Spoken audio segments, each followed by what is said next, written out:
EP. ജയരാജനും MV. ഗോവിന്ദനും രണ്ട് നേതാക്കളും സൂചിപ്പിച്ചു കഴിഞ്ഞു പിണറായി തന്നെയാണ് നയിക്കുക എന്ന്. അതല്ലാതെ മറ്റൊരു ചോയ്സ് ഇല്ല എന്നതൊരു യാഥാർത്ഥ്യമാണ്. മറ്റാരെ നിർത്തിയാലും മൂന്നാം ഊഴം പിടിക്കാൻ പറ്റില്ല. അത് മുഖ്യമന്ത്രി പിണറായി വിജയനും അറിയാം, CPIM എന്ന പാർട്ടിക്കും അറിയാം. എം.വി.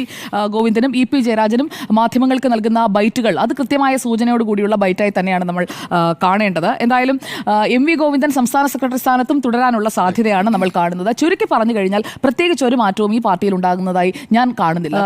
അതുപോലെ തന്നെ പ്രായപരിധി എന്ന് പറയുന്നതൊക്കെ അതൊക്കെ വേണോ, അതൊക്കെ ഇനിയും വേണ്ട കാര്യമാണോ? കാരണം ഒരാൾക്ക് എത്ര വരെ പെർഫോം ചെയ്യും, പൊളിറ്റിക്സിൽ അങ്ങനെ ഒരു റിട്ടയർമെന്റ് ഏജ് വേണോ എന്ന കാര്യത്തിൽ ഒരു പക്ഷേ ചർച്ച നടന്നേക്കാം. കാരണം പൊളിറ്റിക്സിലുള്ള പൊളിറ്റീഷ്യൻസ് റിട്ടയർ ആവുന്നില്ലല്ലോ, അവരുടെ മരണത്തോടു കൂടി മാത്രമേ അവരുടെ റിട്ടയർമെന്റ് സംഭവിക്കുന്നുള്ളൂ. അതിൽ ഈ 2 ടേം മാറ്റി 3 ടേം CPIയുടെ അതേ പാതയിലേക്ക് ആ വിഷയത്തിൽ ലയനത്തിന്റെ കാര്യത്തിലൊന്നും ഓക്കെ അല്ലെങ്കിൽ പോലും CPIക്ക് 3 ടേം ആണല്ലോ തുടർച്ചയായി. ആ ഒരു കാര്യത്തിലേക്ക് CPIM എത്താനുള്ള സാധ്യതയാണ് ഞാൻ കാണുന്നത്. 2 ടേം എന്നുള്ളത് മാറ്റി 3 ടേം ആക്കുക. അപ്പോൾ ഇപ്പോഴത്തെ പല ആളുകൾക്കും പ്രശ്നങ്ങളില്ലാതെ അത് ഒഴിവാക്കാനും കഴിയും. അതുകൊണ്ട് മുഖ്യമന്ത്രി പിണറായി വിജയൻ എന്ന രീതിയിൽ തന്നെയുള്ള ബ്രാൻഡിങ്ങിലേക്ക് പോകാൻ കഴിയുകയുള്ളൂ. PA മുഹമ്മദ് റിയാസിന്റെ കഴിവിനെ നമ്മൾ കുറച്ച് കാണുകയല്ല. പക്ഷേ മുഖ്യമന്ത്രി പിണറായി വിജയൻ ഇതിനകം പാർട്ടി അണികൾക്കിടയിൽ, അനുഭാവികൾക്കിടയിൽ നേടിയെടുത്തിരിക്കുന്ന ഒരു സ്വീകാര്യതയുണ്ട്.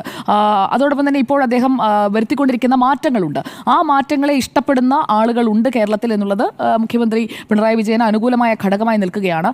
ആ ഒരു വിജയസാധ്യത ഉറപ്പുള്ള സിറ്റിംഗ് MLA മാരെ മാറ്റി പകരം യുവ നേതാക്കളിൽ ആരെ കൊണ്ടുവന്നാലും ആ സീറ്റ് തട്ടിയെടുക്കാൻ കോൺഗ്രസ് മാത്രമല്ല, അപ്പുറത്ത് BJP നിൽക്കുന്നുണ്ട്. BJPയുടെ വളർച്ച അത് നോക്കിക്കാണണം എന്ന് പല സമ്മേളനങ്ങളിലും കൃത്യമായി ചർച്ചകൾ വന്നത് നമ്മൾ കണ്ടതാണ്. അപ്പോൾ ആ ഒരു വോട്ട് വളർച്ച എന്നത് CPIMന്റെ വോട്ടുകളാണ് BJP കൊണ്ടുപോവുക. പ്രത്യേകിച്ചും അതിലെ ഈഴവ വോട്ടുകളടക്കം പോകാനുള്ള ഒരു സാധ്യത, അതിനെ എങ്ങനെ തടയിടണം, അതിനുവേണ്ടിയുള്ള റീബ്രാൻഡിങ് എങ്ങനെ വേണം, അതേക്കുറിച്ച് ഈ സമ്മേളനത്തിൽ ചർച്ച നടക്കുമെന്നുള്ളത് തീർച്ചയാണ്.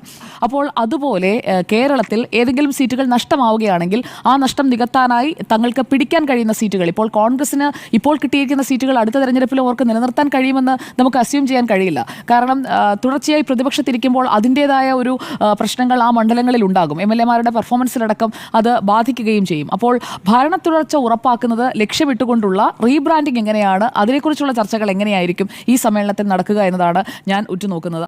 കൃത്യമായ റീബ്രാൻഡിങ് വേണം, അല്ലാതെ മൂന്നാം ഊഴം പിടിക്കാൻ കഴിയില്ല. കാരണം അപ്പുറത്ത് കോൺഗ്രസ് മാത്രമല്ല, ജനങ്ങൾക്കിടയിലേക്ക് ഇറങ്ങിച്ചെന്ന് ജനങ്ങൾക്കിടയിൽ സ്വീകാര്യത ഉണ്ടാക്കിയെടുക്കുക എന്നതും ഒരു ഘടകമാണ്.